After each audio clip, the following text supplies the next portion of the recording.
Mhm. Bonjour et bienvenue dans l'almanach des Fées Célestes. Bonjour Christophe, bonjour Joël. Bonjour. Ra- Bonjour. Ravi d'être avec vous pour faire les commentaires astrologiques pour la période du 23 novembre au 1er décembre 2024, la quatrième phase de la deuxième lune d'automne nord, printemps sud, donc du dernier quartier, le 23 novembre, à la nouvelle lune.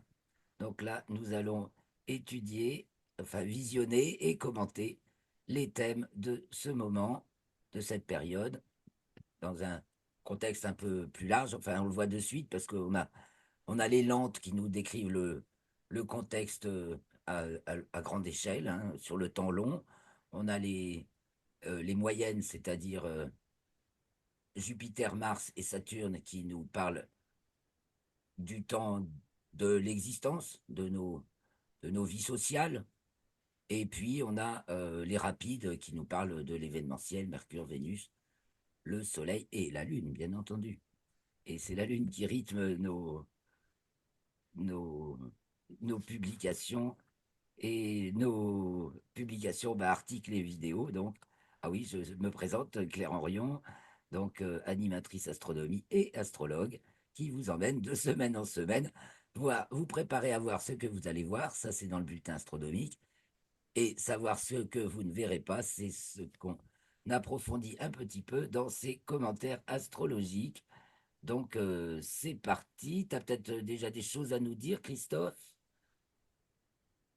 Non, pas grand-chose en ce moment. Il ne se passe rien, hein? Non, c'est calme.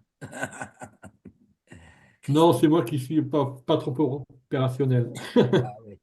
Mais Christophe qui nous publie chaque semaine des petites nouvelles hein, dans un ton un petit peu inspiré Oui. du canard, canard enchaîné, et que vous pouvez trouver. D'ailleurs, il les publie sur le site de Rocastre.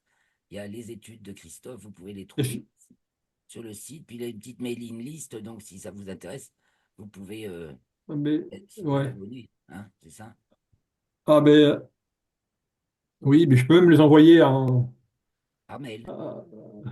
je- en plus, oui. Non, mais oui. Il suffit que je rentre l'adresse dans la Voilà, liste et puis c'est voilà, ça, hein. je voulais dire. Sinon, les gens peuvent le trouver donc sur le site Rocastre Sur mon blog et ah sur bah, mon blog. et sur ton blog. Ah bah, si tu me renvoies les liens, je peux les mettre dans le commentaire de la vidéo. Voilà. Bon, on commence alors. Puis je pourrais mettre aussi les liens vers les livres de Joël qui sont fort intéressants car Joël est auteur et elle écrit des livres très simples à lire mais qui portent loin et qui touchent le cœur et qui vont en profondeur, Merci. quoi. Donc ça, c'est bien, voilà. Les grands esprits se rencontrent. Donc je partage l'écran et nous sautons dans les thèmes astrologiques de cette période. C'est parti, mon kiki. Alors, voilà le thème du dernier quartier. Et ce qui est bien, c'est peut-être de commencer par la nouvelle lune et de faire en arrière finalement. Ça, on voit vers où on va et puis après on va mieux voir comment on y va. Donc le thème du dernier quartier, on l'avait déjà commenté la semaine dernière. Donc je vais d'abord au thème de la nouvelle lune. Donc Bon. le 1er décembre à 6h21 en temps universel. Donc localisé pour chez moi, donc 44 30 nord à peu près et 2,12 est en longitude, pour vous donner une idée. Donc c'est Le le même méridien froid. que Paris. Donc au méridien, on a les mêmes choses à Paris et chez moi. À l'ascendant, des fois, bah, par exemple, peut-être qu'Uranus est pile sur le descendant à Paris, sur la nouvelle lune. Des fois, Ouais. Christophe, il fait le thème. Autant attends, je crois qu'il était en Sagittaire, l'ascendant, Voilà, ah bah tu vois, oui, il y a un à petit. Bah oui, nous on Paris. l'a toute fin Scorpion. Et du coup, chez toi, oui, oui, dernier degré du signe du Scorpion. Enfin, Taureau pour Ouais. le 7, hein, Scorpion, Taureau, voilà. Et toi, dans le début, Sagittaire. Donc ça va porter loin. Et bon, bah, ça veut dire qu'on n'a pas forcément le même temps aussi. Et que bah, il peut se passer des choses très précises et décisives en province qui peuvent se répercuter de Non, non. façon chaf à Paris, en mode Sagittaire, dans toutes les À, directions. à Paris, ascendant 26 degrés Scorpion. Ah non, alors vous êtes plus Scorpion que nous. Nous, on est presque passé. Ouais, ouais, Ouais, vous voyez, ça fait 3 degrés d'écart sur l'ascendant. Pourtant, c'est pour une même ouais. longitude, mais pour 4 degrés de latitude qui diffèrent. Donc c'est intéressant à noter. Et alors, du coup, quand on regarde le thème du référentiel sujet, donc de la sphère locale, là, on note des différences souvent assez sensibles qui expliquent le caractère particulier, ne serait-ce que de la météo ou événementielle qu'on peut avoir. On ne va pas vivre les choses de la même façon ici chez moi que sous d'autres cieux, même relativement proches. Tandis que dans le thème astrologique traditionnel, classique, bon, on est à peu près tous à la même enseigne. On a justement ces petites variations quand même de l'ascendant qui peut indiquer des choses. Voilà, alors qu'est-ce qu'on voit? Ben, on voit que justement, la nouvelle lune se produit dans la maison 1 en Sagittaire. Ça, c'est pour tout le monde pareil. Et donc, vous avez bien Uranus plus près du descendant. Un événement surprise, Oui, bien c'est à peu entendu. près ça. Mais alors, là, c'est un événement Alors, surprise, mais qui fait pas de bruit, quoi. C'est juste la figure harmonique des planètes de transcendance, donc Uranus, Neptune, Pluton, les plus lentes, la transcendance extensive, et ça fait pas de bruit. à Paris, à Paris, Uranus est plus proche, hein. Ouais, donc il y a une surprise qui s'approche. Mais en revanche, Ouais. c'est tonitruant ici, quoi. Là où il y a du grand bruit, grand fracas, c'est Jupiter en Gémeaux dissonant, donc opposé à la nouvelle lune, opposé à Mercure en Sagittaire, donc c'est tous les bruits de guerre généralisés, hein. Gémeaux, Sagittaire, c'est le sens des ensembles ouverts, donc des généralisations. Quand on entend parler de guerre mondiale, heureusement qu'il y a beaucoup de Non, mais facteurs ça, apaisants, Ça, mais néanmoins ça non, non, fracasse, quoi, hein. non, non, non. c'est Mais il y pour a- faire peur. non, mais il faut voir la situation en 14, elle n'était pas du tout la même Non. que Certes, non, maintenant. mais souvent La j'analyse. situation astrologique. Ah oui, oui, c'est sûr. Le grand fracas ici, alors on a Saturne au fond du ciel en poisson. Le grand fracas, tout ce qui fait beaucoup de bruit, c'est ça que je disais. Donc, face auquel on se trouve, hein, c'est la maison 7. C'est voilà, le grand frère est mal en point, Big Brother, Jupiter en 7. Par rapport à toute la scène internationale, bon, ben, il y a tas de choses qui, voilà, il y a puis c'est mensonges et contre-mensonges et vérité, etc. Bon, après, avec Saturne, Poisson, on a l'épreuve quand même, hein. Saturne, c'est l'épreuve, la, l'épreuve en un seul mot. Enfin, c'est là où on éprouve, hein, c'est là où on fait ses preuves, et c'est là que tout, en particulier par rapport aux problèmes qui étaient liés à ce qu'on a appelé la pandémie, ben, on va s'y voilà, c'est dans cette ambiance-là. Je pense qu'il y a beaucoup de dénonciations. D'ailleurs, c'est Ah, en cours, hein, et ça va le continuer à durer pendant Figaro, longtemps. le Figaro commence le Figaro s'intéresse aux effets secondaires du Covid, du vaccin. Ah ben, c'est bien, Ouais. C'est sorti ces jours-ci. ils essaient de rattraper le train en marche. Mieux vaut tard que Attends. jamais, hein. Ça veut dire que Ouais. ça nous donne la mesure de ben, comment les gens prennent conscience. Voilà, bon, ben, c'est pas tout le monde en même temps, mais ça vaut mieux, c'est plus heureux dans ce sens-là que dans l'autre sens. Même si jusqu'à présent, ils avaient pu le nier. Alors, on voit aussi un carré Mercure-Neptune. Donc, ça fait beaucoup d'informations troubles et contradictoires.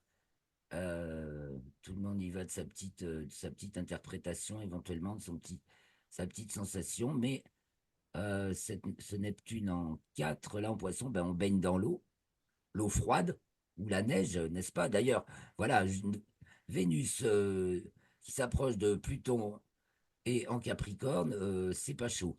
Voilà. Et c'est en 2, la maison des précipitations. Donc, la neige, bah, elle arrive déjà et ça nous met dans une situation remarquable, un peu qui sort de l'ordinaire, hein, avec Mars à l'opposé en Lion. Donc, spectaculaire. Voilà, des circonstances spectaculaires avec lesquelles faut bagarrer. Mais ce Mars est trigone à la nouvelle lune en 1, donc il y a la pêche, il y a la patate, hein, et ça va loin, hein. Donc, il y a ceux qui s'entravent dans le mensonge, parce que c'est ça, hein.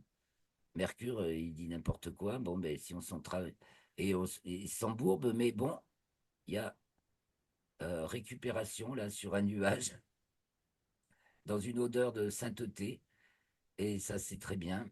Et par contre, Saturne, très tensionnel, dissonant, donc on voit que l'ambiance générale, hein, la 3, qui est transcendance de la relation. Voilà, donc tout ce qui est les petites relations de tout, hein, toutes les informations, les contacts pas spécifiquement proches, qui tissent notre contexte social. Voilà, pour te dire comme ça, comme on dit, les frères et sœurs, on dit dans la tradition, la 3, mais ça va plus loin que ça. C'est-à-dire ceux avec tout, avec qui on a l'habitude de vivre et de former une unité de pensée un petit peu et d'us et coutumes. Et donc là, bon, on perd des plumes, on perd des plumes, on perd des gens, on perd des gens. Il y a peut-être, il y a ça énormément aussi. Il y a tellement de pertes humaines entre les guerres et les conséquences des vaccins du vaccin, qu'il y a des pertes. C'est pas fini. Mais bon, il y a une grande rédemption, semble-t-il. Alors, je vais revenir. On rejette un coup d'œil sur l'héliocentrique. Et là, pas. Attends, avant, on regarde ici, pas de post-contact, donc on verra bien où ça nous mène, hein. Pour l'instant, on n'est pas en mesure euh, de conceptualiser, voilà, on est dans un terrain nouveau d'un point de vue des concepts, on est en plein dans l'action, on peut le dire, avec Jupiter et Mars en plein contact, et c'est du nouveau, euh, et on avance par la grâce de Dieu. Les justes avancent par la grâce de Dieu. Et donc en héliocentrique, bah oui, on voit Mars est en Capricorne, elle est en Lion en géocentrique, en Cancer, pardon, je vais dit Capricorne, en Cancer en géocentrique, non, pardon, en héliocentrique. Donc en géocentrique, elle va revenir en Cancer au moment de son opposition au Soleil, puisqu'elle va devenir rétrograde en décembre. Et donc, elle va naviguer entre Cancer, Lion, Cancer, Lion. Ça dure 6 mois, depuis à peu près le mois d'octobre, donc jusqu'en mars. Et là, c'est les combats décisifs qui se mènent. Elle est importante. Ce qui est paradoxal, c'est que, au point de vue astronautique, c'est une fenêtre pour aller sur Mars, puisqu'on peut aller sur Mars quand elle est au plus près, et donc au moment de l'opposition, donc il faut s'y prendre quand même 6 mois avant.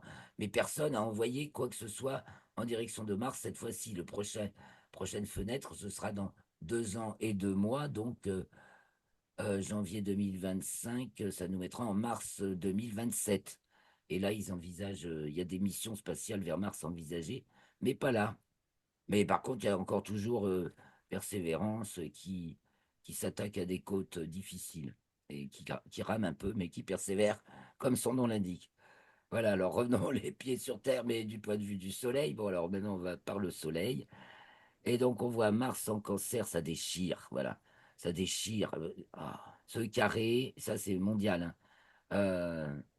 Voilà, c'est le vieux monde qui se déchire aussi, hein, parce que l'empire du Cancer, c'est l'empire britannique.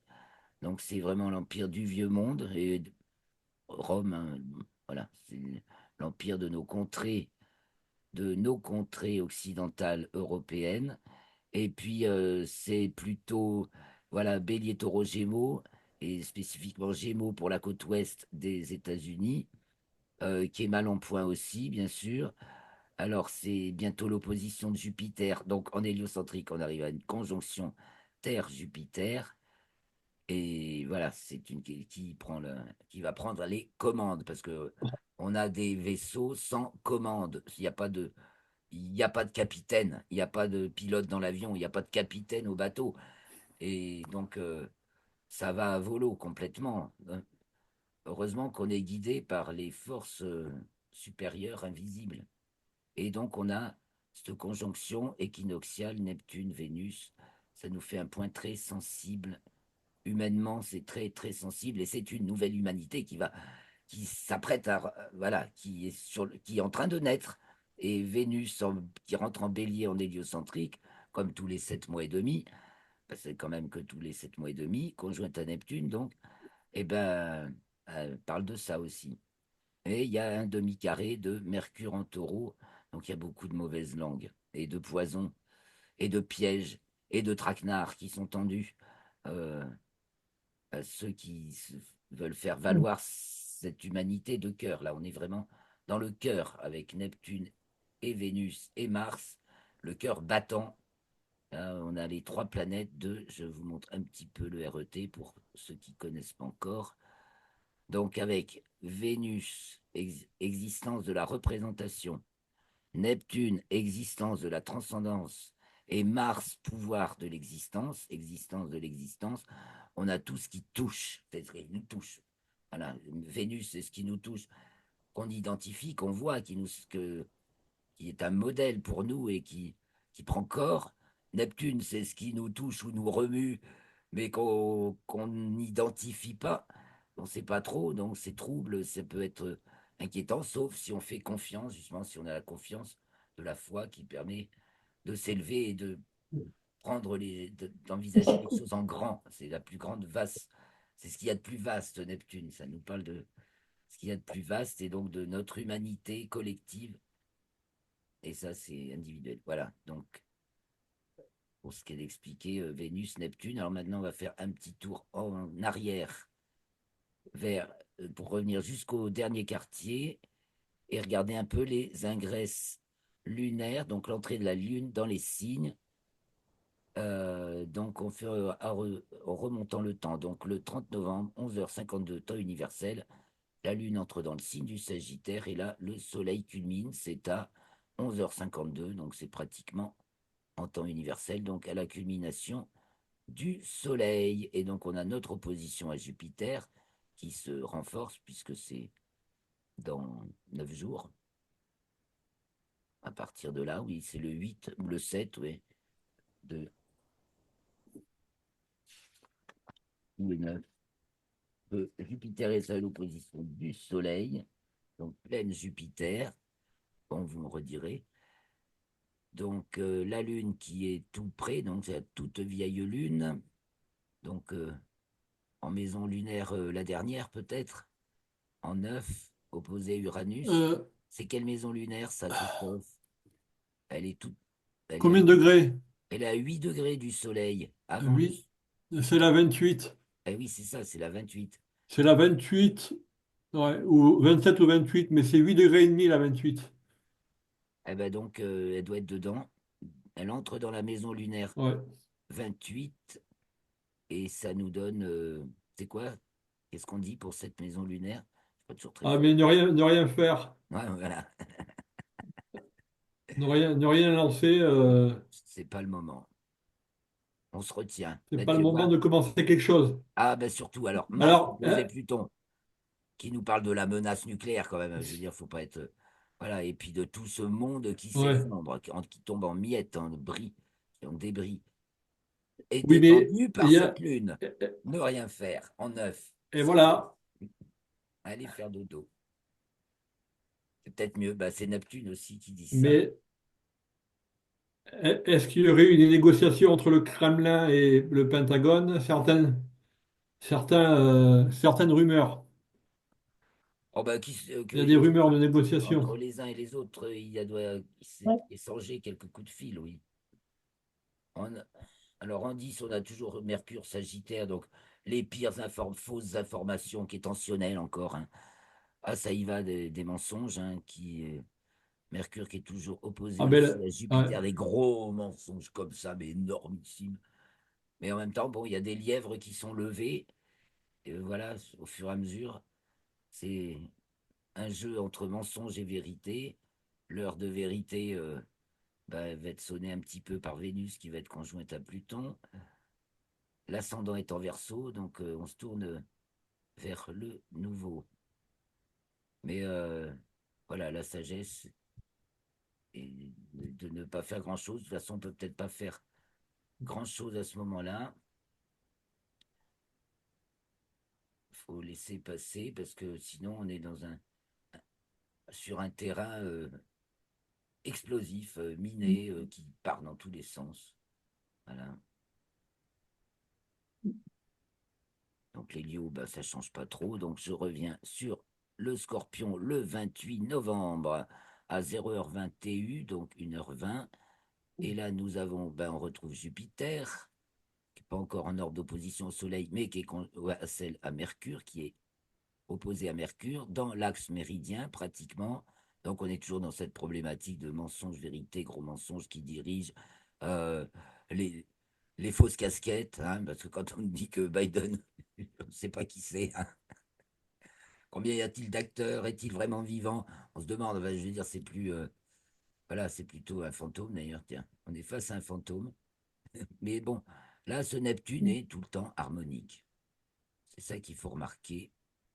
Neptune avec Uranus, euh, et qui va rentrer Uranus. dans le sextile d'Uranus. Oui, on a toujours ces trois planètes de transcendance qui sont bien Ouais. reliées harmoniquement. Vénus qui s'en mêle. Donc il y a un grand. Ben, vrai, Vénus et Pluton, c'est vraiment l'amour désintéressé. Voilà, on ne peut pas dire mieux. Puisque même il n'y a plus du tout de possession, c'est vrai. Il n'y a plus de côté possessif puisque c'est Pluton, on ne possède rien avec Pluton. Non, plus rien que son âme, sa conscience. Voilà. Et donc, voilà, ce sera marqué surtout par Jupiter en haut. Ah, on va entendre des cris, hein, enfin, et gros bout, mais il est temps que les guerres cessent. Et là, c'est ascendant vierge, donc c'est prudence encore. En face, on a Saturne et Neptune en poisson. On avance, on marche sur des œufs, là, à ce moment-là, la fin novembre. Et bon, on sera ensemble, Christophe. Ce sera très, très bien. Alors, le 25 novembre, on se rapproche du présent. La Lune entre dans le signe de la Balance à 11h19 TU. Donc, c'est pratiquement à midi. Le Soleil est encore au méridien. Il est souvent au méridien, là, hein, ces fois-ci, le Soleil. Ouais. Donc là, il est encore opposé à Uranus. Voilà, il va passer de l'opposition d'Uranus, qui a eu lieu le 17 novembre, à celle de Jupiter, qui est le 9 décembre, je crois bien, ou tout près de ça. Et donc, nous avons cette opposition séparante Soleil-Uranus au méridien et un Mars pile à l'horizon au descendant pour moi. Donc, Mars se couche et Pluton à l'ascendant en 12. Donc là, ça nous. C'est pareil, c'est l'annihilation. Mais on a une très très belle figure, très structurée, avec toujours pôle très tensionnel Jupiter et Mercure. Donc, on continue, c'est l'ambiance quoi de la période. Dans les gros mensonges, voilà, les fausses casquettes. Pour l'instant, c'est pas clair. Et on, voilà, on marche. Faut se battre contre les forces obscures. C'est ça aussi que ça dit, Mars en Lion, hein. Donc on va peut-être voir apparaître un combattant ou des combattants qui sont signifiés là par Mars. Avec Jupiter en Gémeaux en 5, c'est la crise à l'école aussi. Uranus, Taureau, ça nous parle peut-être bien des agriculteurs, mais là, bah, c'est opposé Soleil, mais là, dites, il y a une belle figure avec la Lune et Pluton. Bon, c'est pas forcément. Et puis le Soleil. Euh, alors, est-ce que ça veut dire que tout. C'est pareil, ça y est, c'est fini. Et peut-être il y a la neige, ça va tout bloquer. Alors, la neige, la neige, la neige. Là, en deux, secteur des Alors, précipitations, Neptune. On va revenir mais sur cet la épisode. neige, la neige, on la voit dans le Saturne, près du fond du ciel, peut-être, dans la nouvelle lune. Ah oui, mais ça, c'est à venir. Et comme il y en a déjà, est-ce qu'on la voit Ah avant? oui, Nous oui. arrivons donc Ah sur le oui. thème du dernier quartier. Bah oui, on a Neptune au descendant, en poisson. Donc, c'est vrai que c'est neigeux, en cette saison, bien sûr, hein, parce que si vous avez Neptune au descendant en été dans l'hémisphère nord, ça ne fera pas de la neige. Sauf si vous êtes à 3500 mètres d'altitude, peut-être, mais sinon, ça risque pas. Mais en cette saison, Mais c'est tout à fait plausible. Et puis ce Mercure en Sagittaire c'est en pluvieux, 3, c'est oui. des précipitations. Précipitations, ben, carré Neptune, donc effectivement, précipitations éparses, mais assez généralisées. Et puis il fait pas chaud, hein, Vénus Mais en 4 en Capricorne, qui s'approche de Pluton, c'est pas bien chaud, et on est encore à marcher dans des incertitudes, hein.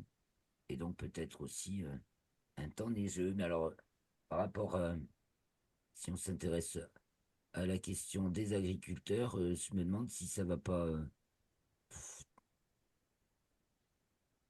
Parce que soit c'est. Ça me semble. Ça parle aussi des gilets jaunes. Alors que ça reprend la thématique gilets jaunes, hein. Jupiter, ah ben, Mercure, c'est marquer les les gilets jaunes. agriculteurs. Pardon, Oui, mais les agriculteurs, c'est la même, c'est le même voilà. phénomène que les gilets jaunes. C'est bien ce que je voulais dire. Finalement, c'est ce qui me montait à l'esprit au même moment. Et oui, en plus, on a la Lune au double carré de l'opposition Soleil-Uranus, qui est encore valide. Il y a 7 degrés d'homme. euh, et qui est voilà, qui rentre tout juste dans le signe de la Vierge. Et les conjointes à Régulus, on va mettre de l'ordre, de surordre, et encore de l'ordre par rapport à la norme, le Soleil. Ben, je ne sais pas comment si les forces de l'ordre vont intervenir. Que fait Mars? Mars est plutôt bien dynamique, hein. Il m'a pris dans un magnifique cerf-volant avec Neptune et le Soleil. Donc il peut y avoir une pêche et une inspiration hors du commun aussi, et une combativité hors du commun qui peut soulever des montagnes, parce que Neptune dit ça aussi, hein. Et puis aidé par Uranus, Oui. euh, ça peut être l'ascension ben, d'un mouvement, espérons-le, victorieux. Mais on voit que le combat est rude et qu'on ne sait pas qui c'est le Ah, chef. mais, On ne sait pas qui c'est le chef. C'est Jupiter, Gémeaux, il y en a plusieurs. C'est dissonné, c'est jamais qui on croit. À l'international, c'est pareil. Donc, c'est un problème d'organisation collective. Voilà, il y a une mouvance avec Neptune, mais Jupiter demanderait des groupes constitués. Là, ils ont de la peine encore, hein. C'est comme en politique, chez les souverainistes, pareil. Ils sont super tous, mais on se demande comment ils font pour pas comprendre que ils peuvent composer chacun la pièce d'un puzzle qui peut trouver sa place par rapport à l'autre. On va essayer de leur faire comprendre ça parce que c'est dans notre intérêt général à tous. Enfin, c'est ce que je souhaite vraiment. Voilà. En hélio, bah, on a vu, ça n'a pas trop changé. Voilà, voilà, voilà. Ce qui me vient à l'esprit pour tout ça, cette période. Donc, ce mois du Sagittaire, revenons sur le thème du Sagittaire. Tiens, voilà. L'entrée du soleil en Sagittaire, bah, c'est aujourd'hui, au jour où nous enregistrons. Et donc, ça, oui, c'est 19h56 TU. On y est presque. 20h51. Oui, voilà. On y est presque. Voilà. Ça fait 20h56 On y est presque. à notre montre. Et donc, à ce moment-là, donc pour le mois du Sagittaire, point de vue du soleil, donc soleil, représentation. Voilà comment on se représente le mois qui va venir. Ben déjà, ce qui compte beaucoup là, c'est l'axe des nœuds lunaires dans l'axe méridien, la tête en haut. Pour une fois, la tête est en haut, c'est pas plus mal. En bélier, avec Neptune. Alors, c'est un redressement complet depuis la base, justement, quand il s'agit. Et, on voit que le milieu du ciel est encadré par Neptune et Uranus. Ben oui, oui. Uranus est un peu loin, mais effectivement, il est entre Ça, Neptune et Uranus, ouais. c'est là. Ouais. Ouais, ouais. Et puis, ben, Et il Pluton, va y avoir la révolution solaire de la France bientôt, là. oui, on va se faire ça là, quand tu vas venir. On, leur en, on en parlera. Oui, J'ai oui, déjà calculé. d'accord. Je pense que Ouais. tu as déjà fait le thème. Non, non, je ne l'ai pas Peut-être encore pas fait. encore. Ah, parce que là, il y a plein. Ah Ah, ben, quoique si, quoique j'ai dû le voir, mais oui, oui, enfin bon. Oui, si, j'en ai un souvenir, et bon, un drôle de souvenir, mais c'est très vague. C'est ça, c'est que justement, on est Mais quand j'en ai même un dans souvenir. l'incertitude, ouais. Bon, ben, ça se voit avec Pluton, on ne sait pas trop ce qu'on a en face de nous. C'est pas très précis.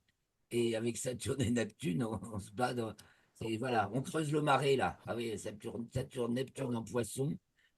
On n'y voit rien avec Pluton qui on a en face. Si on n'a pas le regard intérieur, parce que par contre c'est le regard Mais intérieur, il me on ne semble. peut pas comprendre ce qui se passe et on essaie Alors, d'écumer, enfin non, de décoper d'un bateau plein de vases. C'est pas facile. C'est le nettoyage du marais. ouais, il me Dans le... semble. Ouais. Il me semble me souvenir que Jupiter est dans une large conjonction avec le milieu du ciel. Eh bien, on va leur faire pour la prochaine fois, hein. Ouais, ouais. Ah Voilà. ouais, il me semble avoir vu ça. Bon, ben, revenez la prochaine fois, les amis. Ouais, Donc, ouais. on étudiera la révolution solaire de la France, dont on fixe l'origine aux accords de Coulennes en l'an 834. 43. Pardon, j'y suis 43. presque. 843, merci Christophe. Et on vous expliquera, L'investiture de Charles Chauve, voilà, roi de pourquoi France. le baptême de Clovis, pourquoi c'est pas. Ben parce que, en fait, Ben, c'est parce qu'il y a une eu, suite. Je te laisse dire, oui. il y a Vas-y. eu fusion de. Il y a eu dislocation de l'Empire. Voilà.